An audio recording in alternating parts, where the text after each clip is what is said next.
रहमान डकेत, बलुचिस्तानचा गुंड की लोकांचा तारणहार. बलुचिस्तानच्या कोरड्या धुळीने भरलेल्या टेकड्यांमध्ये एक छोटंसं गाव. तिथं गरिबी, अन्याय आणि भीती ही रोजची सावली. त्या सावलीत वाढला एक मुलगा रहमान. घरची परिस्थिती बिकट, भविष्यात काहीच उजेड नाही. गावात गुंड, राजकारणी, पोलीस सर्वांची सत्ता, पण गरिबांचा कुणीही वाली नाही. त्या दबलेल्या जगात एक दिवशी रेहमानला कळालं, शक्ती नसल्यावर न्याय मिळत नाही किंवा अन्याय होतो. हळूहळू तो छोट्या गुन्ह्यांमध्ये ओढला गेला. सुरुवातीला भीती होती, पण त्या भीतीपेक्षा भूक मोठी होती. भूक पोटाची आणि जगात स्वतःचं स्थान निर्माण करण्याची. काही वर्षांनीच तो झाला बलुचिस्तानचा सर्वात चर्चित गुंड किंवा सर्वात चर्चित तारणहार, रहमान डकेत. पोलिसांच्या नजरेत तो गुन्हेगार, पण सामान्य लोकांच्या मनात एक दंतकथा. रहमान गरिबांना पैसे देत, त्यांना भांडण्यामध्ये उभा राहत असे किंवा त्यांच्या भांडणामध्ये उभा राहत. काही वेळा स्त्रियांना छेडणाऱ्या गुंडांना तो स्वतः शिक्षा करत असे.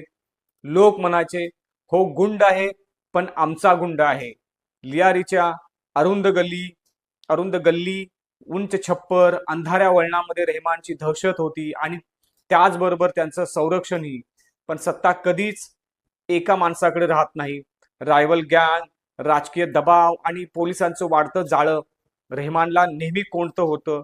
आणि 2009चा एक काळोखा दिवस. पोलिसांनी दावा केला, रहमान घेरलाय किंवा रहमानला घेरले, आज तो सुटणार नाही. आणि गोळ्या झाडल्या गेल्या आणि धूळ उडाली. काही क्षणात जगाशी परिचय झालेला तो व्यक्ती जमिनीवर पडला. सरकार म्हणालं, रहमान डकेत एन्काउंटरमध्ये मारला गेला. तर नुकताच भारतात चित्रपट त्याच्यावर प्रदर्शित झाला होता. पण हा रहमान डकेत, पण लोकांच्या मनात प्रश्न होता, खरंच एन्काउंटर की राजकारणाचा खेळ की विश्वासघात. जेव्हा त्याच्या मृत्यूची बातमी गावागावात पोहोचली, हजारो लोक रडत रडत रस्त्यावर उतरले. एक गुंड असेल, पण त्यांच्या नजरेत तो एक रक्षक होता.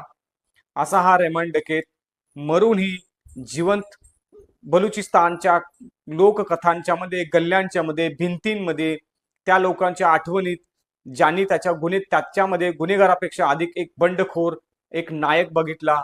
असा हा रहमान डकेत. धन्यवाद.